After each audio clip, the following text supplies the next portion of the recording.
Festival musim semi 2016 belum lama berlalu, dan nuansa kemeriahan festival masih melekat di seluruh penjuru kota.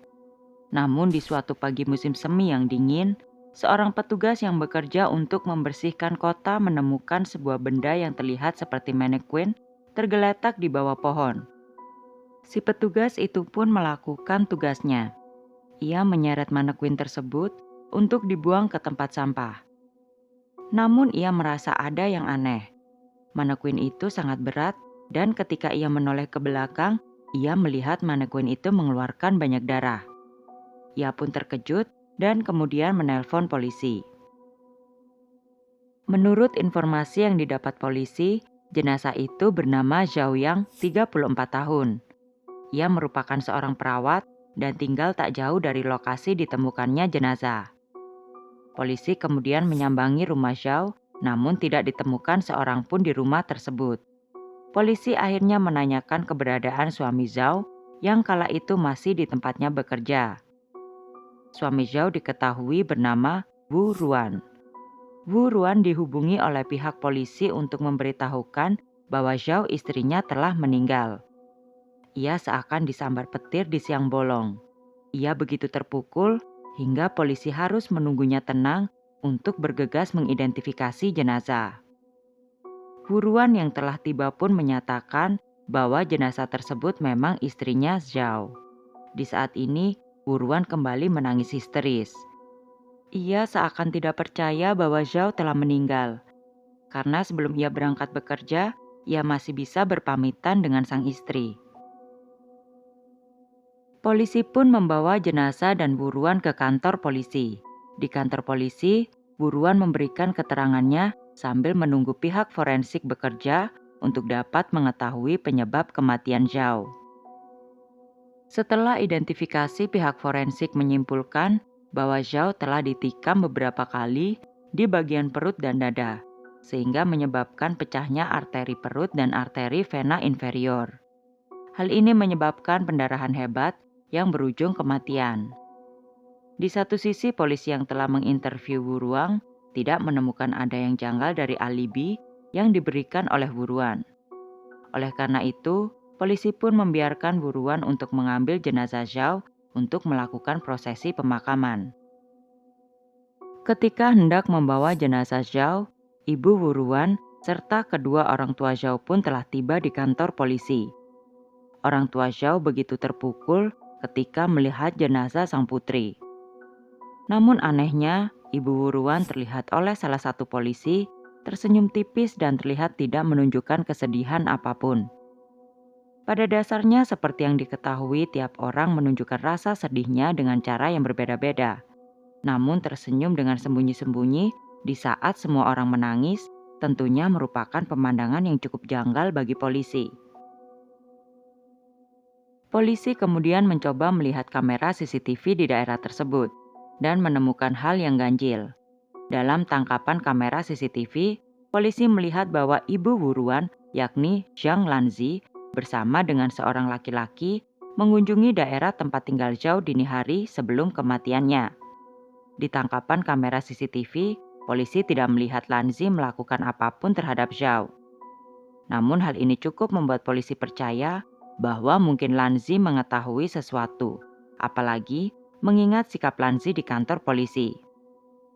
Setelah itu polisi kemudian meminta keterangan dari para tetangga, baik tetangga dari Zhao maupun tetangga tempat Lanzi tinggal.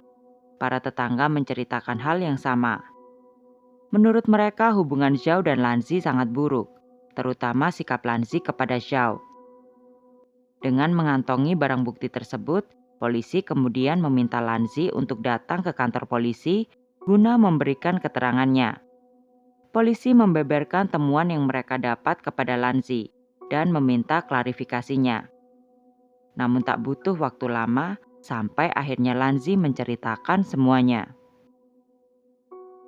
Kebencian macam apa yang dimiliki Zhang Lanzi kepada menantunya Zhao hingga ia harus berada di titik ini?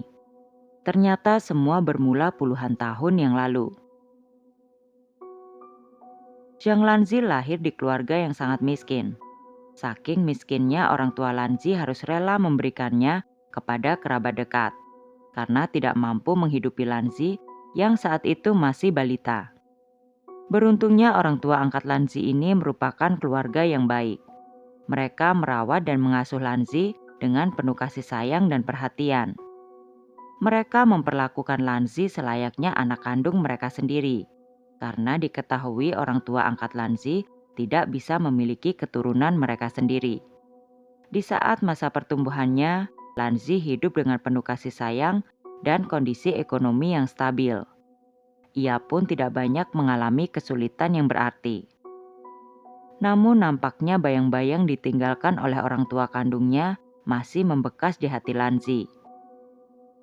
Ketika telah memasuki usia kepala dua, orang tua Lanzi menyarankannya untuk menikah.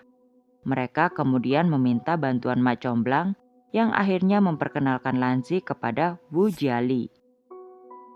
Wu Jiali sendiri berusia tidak terpaut jauh dengan Lanzi. Namun yang membuat Lanzi langsung mengiyakan perkenalan dari Mak Comblang tersebut karena mengetahui Wu Jiali merupakan orang yang terpandang di desanya.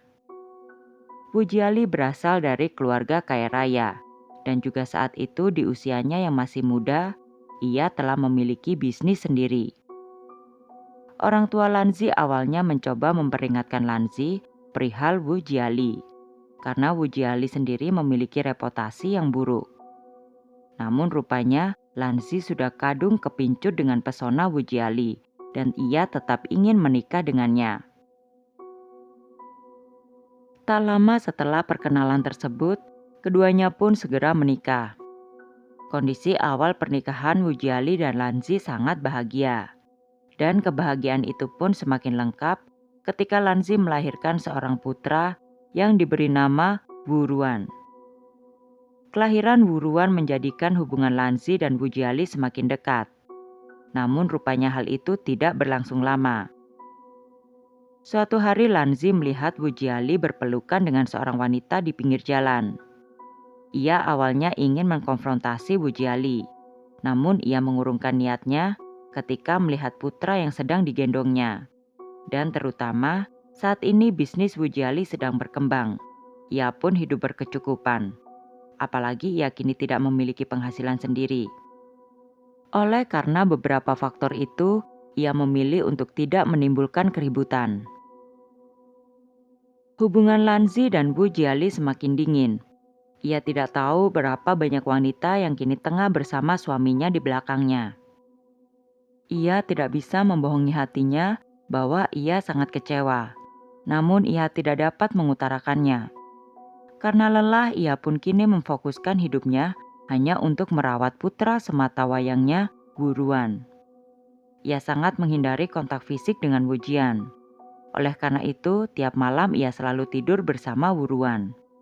Kebiasaan ini berlanjut hingga Wu Ruan memasuki masa SMP-nya. Wu Ruan kala itu tiba-tiba menolak untuk dimandikan oleh ibunya dan juga menolak untuk tidur bersama ibunya. Namun Lanzi tidak mau mendengar kata tidak. Ia pun menawar permintaan putranya itu dan meminta agar ia diizinkan untuk selalu tidur dengannya.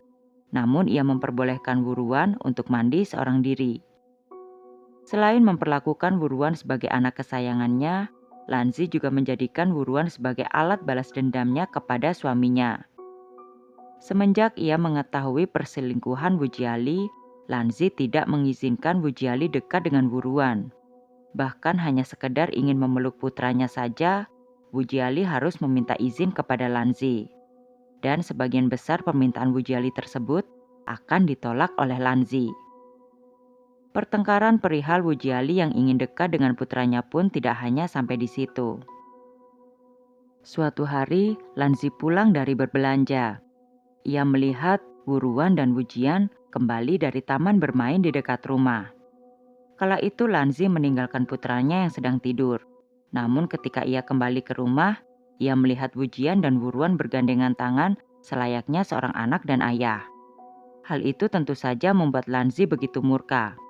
Ia pun mengkonfrontasi Wu Jian dan mereka pun bertengkar hebat karenanya.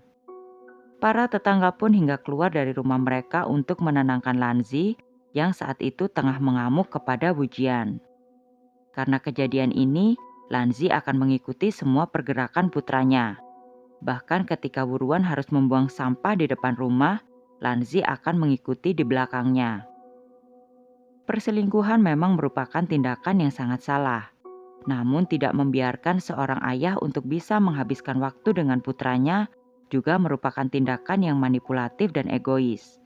Karena yang ia pikirkan hanya sakit hatinya. Lanzi kini melupakan betapa pentingnya ayahnya bagi Wuruan. Namun baik Wuruan maupun Bu Jiali hanya bisa pasrah dan menuruti semua peraturan yang ditetapkan oleh Lanzi untuk menghindari pertengkaran yang memalukan. Dan hal ini pun terjadi hingga Wuruan beranjak dewasa. Kini Wuruan telah lulus kuliah dan bekerja di kantor pemerintahan. Di usianya yang sudah matang untuk menikah, Lanzi pun menyarankan sang putra untuk segera mencari pendamping. Lanzi kini tengah mempersiapkan segala sesuatunya untuk Wuruan. Ia bahkan telah membelikan putranya itu sebuah rumah agar bisa ia tinggali bersama istrinya kelak. Wuruan pun seperti biasa menuruti keinginan sang ibu. Ia pun setuju untuk diperkenalkan oleh beberapa gadis lewat mak comblang yang dipilihkan Lanzi untuknya. Namun Lanzi merasa tidak puas dengan para gadis yang diperkenalkan oleh si mak comblang. Di mata Lanzi, putranya sangat tampan, berperilaku baik, dan juga memiliki pekerjaan yang mapan. Semua gadis yang telah diperkenalkan itu tentu saja tidak sejajar dengan putranya. Ia pun menolak semua gadis tersebut. Wuruan sendiri sebenarnya tidak tertarik dengan gadis-gadis yang diperkenalkan oleh mak comblang itu. Oleh karenanya ia pun kali ini setuju dengan pendapat sang ibu. Namun semua itu berubah pada tahun 2010. Wuruan bertemu dengan seorang gadis yang bernama Zhao Yang. Wuruan jatuh cinta kepada Zhao Yang pada pandangan pertama. Dan tak lama, ia pun mengutarakan perasaannya itu kepada Zhao Yang. Zhao Yang yang merasakan hal yang sama pun menerima perasaan Wuruan tersebut dan hubungan mereka pun kini resmi berpacaran. Wuruan dengan bahagia menceritakan hal ini kepada ibunya. Karena nampaknya kini Wuruan pun ingin menikahi Zhao. Namun sang ibu, Lanzi, sangat tidak setuju dengan pilihan putranya itu. Ia melihat Zhao tidak sepadan dengan putranya. Menurutnya Zhao yang hanya bekerja sebagai perawat memiliki gaji yang rendah. Usianya pun lebih tua dari putranya. Selain itu secara fisik, Zhao tidak spektakuler. Tubuhnya kecil dan ia tidak cantik. Namun terlebih lagi, Zhao merupakan anak tunggal. Lanzi khawatir orang tua Zhao kelak akan menumpang hidup kepada putranya. Lanzi pun menolak hubungan Zhao dan Wuruan secara terang-terangan. Tapi apapun perkataan sang ibu, tidak mengurungkan niatan Wuruan. Ia selama ini telah menyaksikan kedua orang tuanya bertengkar karena sang ibu yang sangat kasar.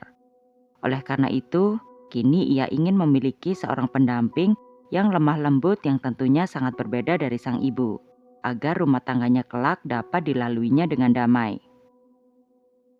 Wuruan pun kemudian mengajak Zhao untuk bertemu dengan ayahnya. Melihat Zhao dan Wuruan, sang ayah pun ikut bahagia dan ingin membantu kedua sejoli itu untuk dapat segera bersama. Lanzi pun mendengar perihal Wu Jiali yang menyetujui hubungan Zhao dan Wuruan. Ia pun kembali murka kepada Wu Jiali. Tidak puas hanya mencaci maki Wu Jiali, Lanzi pun pergi ke rumah orang tua Zhao untuk mencaci maki mereka dan mencoba membuat mereka untuk tidak menikahkan putrinya dengan putranya. Namun sekeras apapun Lanzi mencoba, keinginan Zhao dan Wuruan untuk bersama sangatlah besar, hingga mereka pun memutuskan untuk tetap menikah. Dengan biaya sepenuhnya ditanggung oleh Wu Jiali, Zhao dan Wuruan akhirnya dapat melangsungkan pernikahan dengan layak. Setelah menikah, Zhao dan Wuruan tinggal di rumah yang telah dibelikan oleh Lanzi semenjak Wuruan belum mengenal Zhao. Namun tak lama, Lanzi pun tiba-tiba meminta tinggal bersama Zhao dan Wuruan. Ia beralasan bahwa ia kini terlalu tua untuk tinggal sendiri di rumahnya. Pada saat ini diketahui Lanzi telah menjual rumahnya sebelum ia meminta tinggal bersama Zhao dan Wuruan. Zhao yang tidak tahu peringai ibu mertuanya itu tentu saja menyetujui permintaan Lanzi tersebut. Tak lama setelah menikah pada tahun 2012, Zhao melahirkan seorang putra. Dalam hati Lanzi pun senang dengan kelahiran cucunya itu, karena ia berpikir bahwa Wuruan akan segera meninggalkan Zhao atau setidaknya berselingkuh dari Zhao setelah Zhao memiliki anak. Pemikiran ini tercetuskan karena ia mengira bahwa Wuruan akan memiliki pola pikir yang sama seperti ayahnya, Wu Jian. Namun sungguh di luar dugaannya, Wuruan kini semakin perhatian dan lebih memprioritaskan kenyamanan Zhao. Karena frustasi melihat keharmonisan Zhao dan Wuruan, Lanzi lalu melampiaskan kemarahannya kepada Zhao. Untuk menghindari perselisihan dengan putranya, ia akan menunggu Wuruan berangkat kerja. Setelah itu ia akan menjadikan Zhao seperti pembantu di rumah tersebut. Ia akan memarahi Zhao bahkan untuk hal-hal kecil sekalipun. Namun walaupun diperlakukan sedemikian rupa, Zhao selalu berusaha untuk membuat hubungannya dengan Lanzi kelak akan membaik. Demi mengambil hati Lanzi, Zhao membelikan ibu mertuanya itu beberapa hadiah. Namun tanpa melihat pemberian Zhao, Lanzi malah melempar semua hadiah yang telah diberikan untuknya itu hingga keluar rumah. Tidak puas dengan itu, ia lalu mencaci maki Zhao dan menyumpah serapahi Zhao atas semua yang ia alami selama hidupnya. Zhao sempat ketakutan melihat mertuanya seperti orang yang kerasukan. Namun ia selalu meminta maaf agar kemarahan ibu mertuanya itu segera mereda. Saat ini masa cuti hamil Zhao telah usai. Ia kini harus kembali bekerja sebagai perawat di rumah sakit. Kebetulan saat ini Zhao sering ditempatkan pada shift malam. Hal ini tentu saja membuat Lanzi begitu senang, karena kini ia merasa bisa leluasa bersama putra yang sangat ia cintai tanpa kehadiran Zhao. Hal ini tentu saja berdampak pada kedamaian Zhao ketika siang harinya, karena sang ibu mertua nampaknya sudah tidak terlalu uring-uringan. Pada sore hari Lanzi akan membantu Wuruan untuk merawat putranya yang masih bayi, mulai dari mandi, makan, hingga menidurkan sang bayi. Lanzi akan sengaja menidurkan bayi itu di kamar Wuruan, dan ketika Wuruan sudah tertidur, Lanzi akan tinggal di kamar itu dan tidur bersama Wuruan. Ketika Wuruan mengetahui ibunya tidur bersamanya di kamarnya, Wuruan merasa tidak enak untuk menegur ibunya. Jadi hal itu ia simpan dalam hati. Namun tiba-tiba saja Lanzi harus menerima kenyataan bahwa Zhao kini sudah tidak ditugaskan untuk masuk malam. Zhao sering merasa tidak enak badan ketika ia harus bertugas shift malam. Oleh karena itu, pihak rumah sakit mengganti shift kerja Zhao. Tentu saja Lanzi tidak akan menerima kenyataan itu dengan damai. Lanzi diketahui menyambangi rumah sakit tempat Zhao bekerja dan meminta untuk bertemu dengan atasan Zhao. Ketika bertemu dengan atasan Zhao, Lanzi meminta kepadanya untuk membuat Zhao bekerja shift malam selamanya, agar ia bisa memiliki waktu berdua bersama putranya. Mendengar alasan tidak masuk akal tersebut, tentu saja atasan Zhao merasa aneh dan meminta Lanzi untuk pergi dan tidak membuat keributan di rumah sakit. Tentu saja keributan di rumah sakit akibat perbuatan Lanzi sampai di telinga orang tua Zhao. Mendengar sang putri memiliki mertua tidak wajar, ayah Zhao pun sempat meminta kepada Zhao agar menceraikan Wuruan. Namun ibu Zhao segera menghentikan pembicaraan itu dan menasehati Zhao agar ia dan Wuruan untuk pindah rumah saja. Zhao tentu saja di posisi ini masih ingin membuat hubungannya dengan Lanzi menjadi lebih baik. Oleh karena itu, ia tidak mengindahkan kekhawatiran orang tuanya itu. Hingga pada suatu hari, Zhao yang kala itu tidak bekerja karena sakit, mendengar pertengkaran Lanzi dan suaminya Wu Jian. Kala itu seperti biasa, Wu Jian ingin menengok cucunya. Setelah bertemu dengan sang cucu, Zhao berpamitan untuk istirahat di kamar bersama putranya. Ketika berpikir Zhao sudah tertidur, Lanzi dan Wu Jian tiba-tiba berdebat dan berakhir dengan pertengkaran. Wu Jian kemudian memaki Lanzi dengan mengatakan bahwa ia adalah wanita psikopat.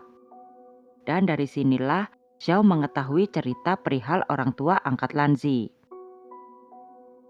Kala itu orang tua angkat Lanzi sudah sangat tua dan sakit-sakitan.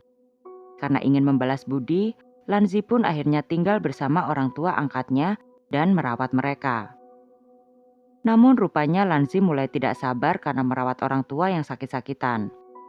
Oleh karena itu ia mulai berpikir buruk tentang mereka. Lanzi berpikir bahwa orang tua angkatnya sengaja mengangkatnya selama ini hanya untuk merawat mereka ketika sakit. Sejak saat itu, orang tua Lanzi menjadi beban di hati Lanzi. Lanzi kemudian memberikan obat tanpa resep dokter kepada orang tua angkatnya itu. Dan tak lama mereka pun meninggal dunia. Awalnya Wujian tidak menaruh curiga kepada Lanzi. Namun lama-kelamaan melihat sikap Lanzi, ia menjadi yakin bahwa Lanzi telah meracuni orang tua angkatnya agar mereka cepat meninggal. Sejak saat itulah ia mulai memiliki kekasih lain. Setelah mendengar hal ini, Zhao tidak mengatakan apapun kepada Wujian maupun kepada Lanzi.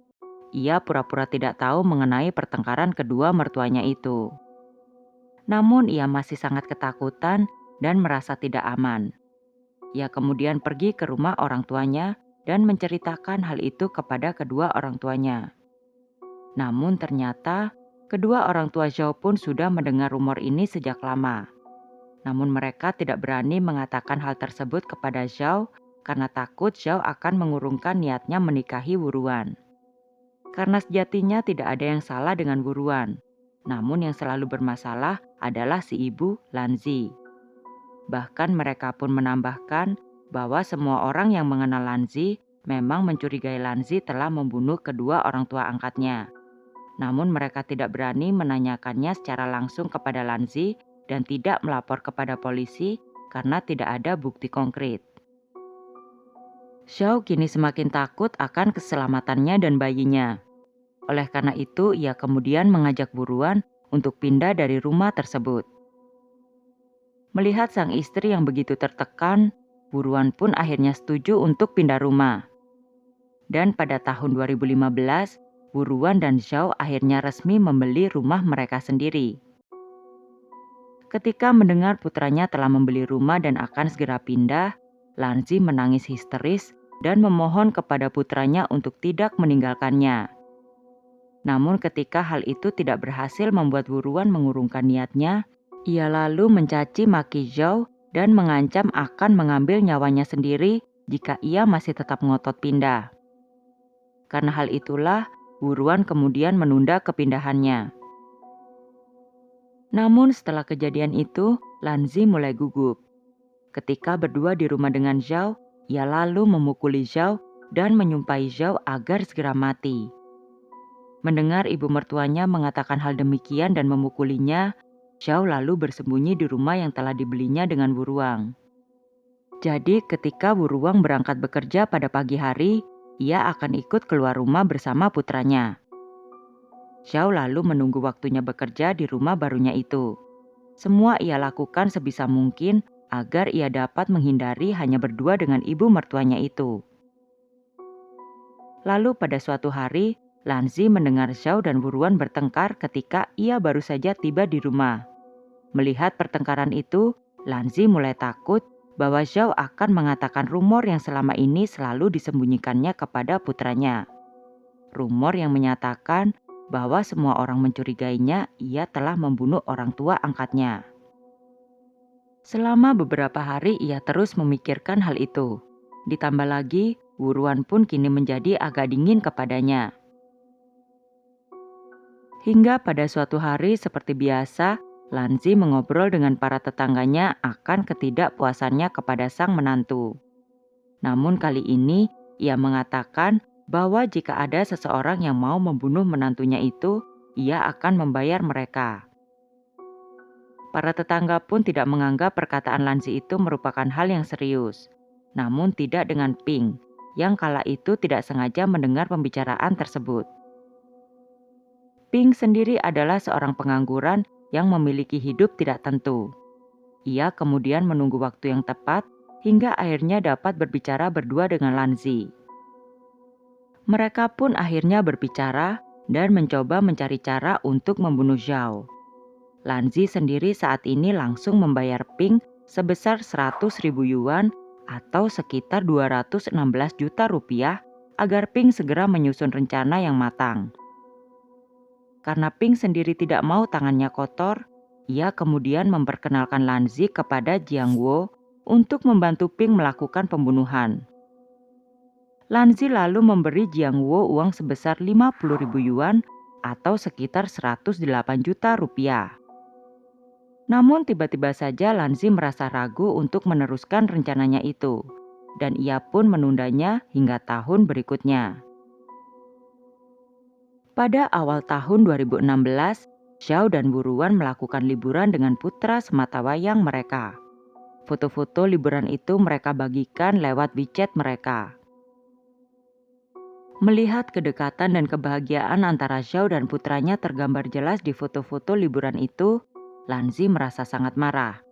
Ia kemudian menghubungi Jiang Wo dan mengatakan untuk segera melaksanakan rencana mereka untuk membunuh menantunya.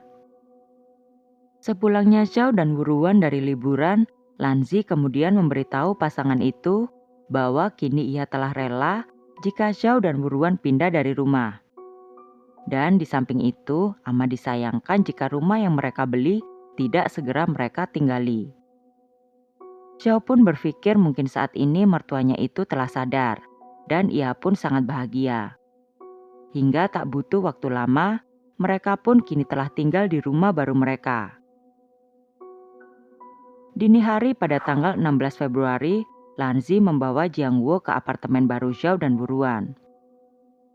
Lanzi kemudian meninggalkan Jiang Wo di sekitar kompleks apartemen tersebut dan menunggu hingga Zhao hendak berangkat bekerja.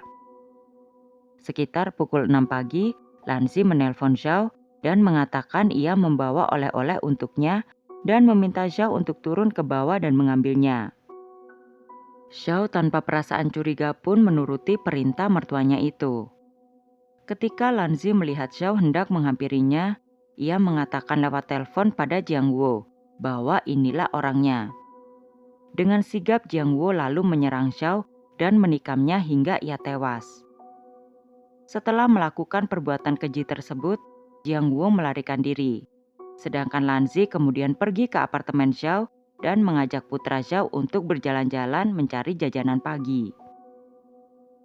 Sebenarnya seorang tetangga yang sedang lari pagi menemukan jenazah Zhao. Namun karena mengira jenazah Zhao adalah manekuin, ia pun menyeretnya dan memindahkannya di bawah pohon agar tidak menghalangi jalan. Oleh karena itu petugas kebersihan kemudian menemukan jenazah Zhao berada di bawah pohon. Ketika mendengar bahwa ibunya yang ternyata membunuh istrinya, Wuruan diliputi amarah dan kebencian. Ia pun teringat ketika jenazah Zhao harus dibawa pulang dari kantor polisi, ibunya menolak jenazah Zhao untuk masuk ke dalam rumahnya karena tidak mau membawa sial. Namun kini ia tidak bisa melakukan apapun. Ia hanya bisa menangis sambil menggendong putranya yang saat itu masih berusia 5 tahun. Dalam pengakuan Lanzi, ia menyalahkan semua perbuatannya kepada Wu Jiali yang dulu berselingkuh darinya. Hal yang tentunya dianggap tidak relevan oleh pihak kepolisian. Pada pagi hari tanggal 17 Februari, 1 hari setelah pembunuhan Zhao, Lanzi resmi ditangkap oleh pihak kepolisian. Selama seluruh proses, Wuruan tidak pernah sekalipun menemui ibunya. Pada bulan Oktober 2016, pengadilan memutus Lanzi hukuman mati. Sedangkan Jiang Wo mendapatkan hukuman mati yang ditangguhkan selama 2 tahun. Selanjutnya Ping yang memperkenalkan Lanzi kepada Jiang Wo mendapatkan hukuman 8 tahun penjara. Bagaimana pendapat kalian tentang kasus ini? Silahkan tulis di kolom komentar dan jangan lupa subscribe, like, and share karena dukungan kalian begitu berarti. Terima kasih. Bye.